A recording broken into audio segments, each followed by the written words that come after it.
Hey gang, Scott with the Scott Gartner Group. We are back with week 4. We are 1 month in to reviving Loving Tree. Today's going to be a pretty good show. Today is kind of a big reveal. Jeff is going to be showing me the house now. A lot of the walls have been removed, and they tell me, they didn't want me to see it, but that it looks very, very different than it has. So come on inside and let's see what's going on at Loving Tree.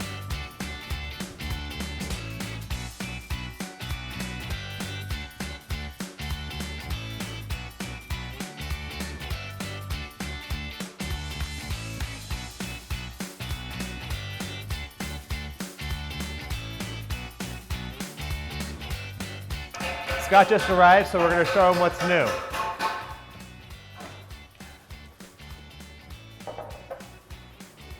We ready? Come on in, Scott.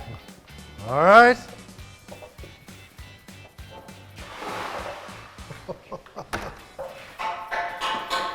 Wait a minute. This is not the house I bought. This is the house. What do you think? Wow. So all the walls are removed now. You got the sight lines going out. You got the light lines coming in. This is much brighter. Feels huge, huh? Yeah, absolutely. So just and that's picture all without the the floors. I know. Picture all the flooring in, going out with the doors open. This whole house feels so much larger. Son, you are the house whisperer. I can't believe the difference. Right? This is huge. Yeah. It's big change. Wow. This is the kind of look people want. Uh-huh. So I'll show you what we did. So we removed out the media wall that was once here. Yep. So this is the former TV media wall that we got rid of. And then over here, we have to keep this wall here. We had our structural engineer come in and tell us this is load bearing.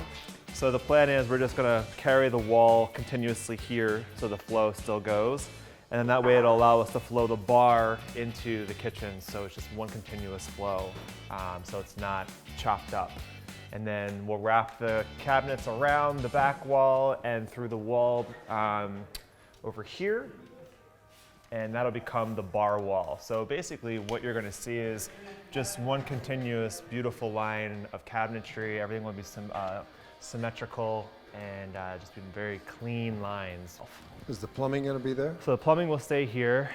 So what we're gonna do is we're gonna build a pony wall here, and then it'll just butt right into this wall, and this wall will shoot straight up, and then we'll put some really cool tile on it with LED uplighting. So then that way you get your sink, you get your ice maker, you get your drinks, you get your glasses, your prep station, and you can just go to town and start entertaining your guests.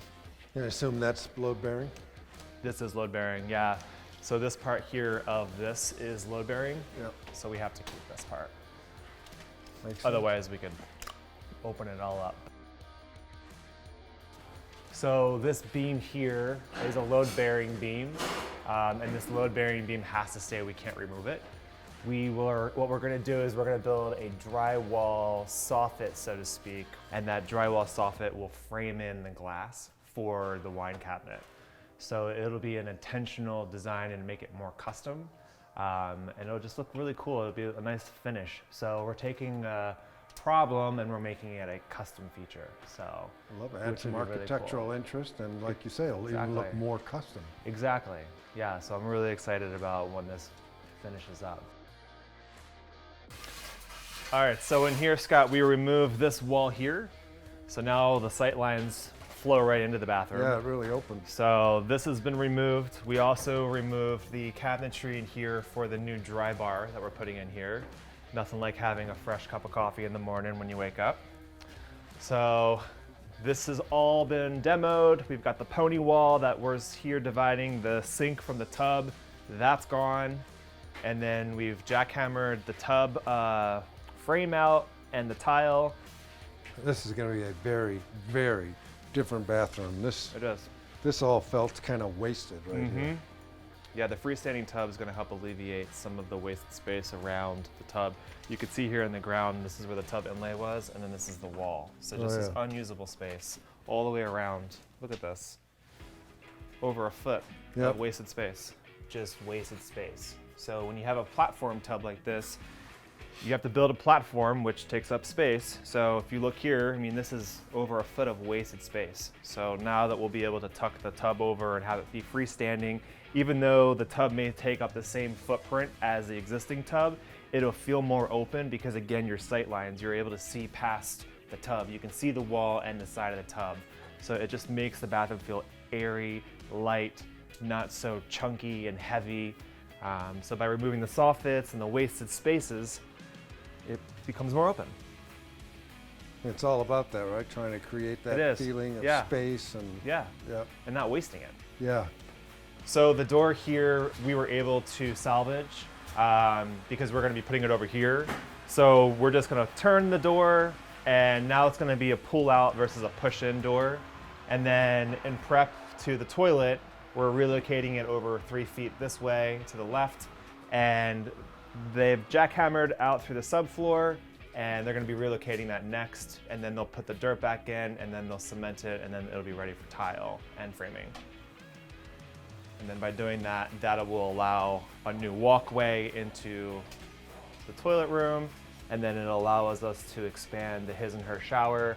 So we're going to have a his and her shower here and here with 6 body jets and a hand shower, and then this bottom base here will be a really thick bench. Nice. So you can sit down and enjoy it. So this was unusable space. Unusable space. And all of a sudden. Right. So you've got all this space here, yep, which is nice. I mean, great towel. It's kind of far, not gonna lie. And then just by changing this doorway and shifting it over to the right-hand side, it now gives us, 36 inches of more shower space. So, I mean, who doesn't want more shower space? Yep. The toilet room dimensions never changed inside. We just relocated the toilet. So inside, you have the same amount of spacious room for the toilet room. It's just we moved the door around just to gain more space in the shower. So little things like that where you can make little tweaks, you can gain so much more value. So it's about finding those little changes that are going to get you more bang for your buck. Exactly, yeah, I mean, pretty little cost in digging that out and flipping a door, and the impact has got to be big. Yeah, it's huge. I love it. That's the way to spend money. It is, that really is the way to spend money. Smarter, not harder. The house whisperer, beautiful. Hey gang, I hope that gives you a little bit of a feel of the way that Jeffrey can take problems and turn them into opportunities. Some really cost-effective solutions, and I think has changed the house. I mean, that's so open now. I mean, truly reimagining, reviving that house and bringing it back to life in cost-effective ways. I've been blown away. I hope you guys are too. Next week's really going to be interesting, so stay tuned.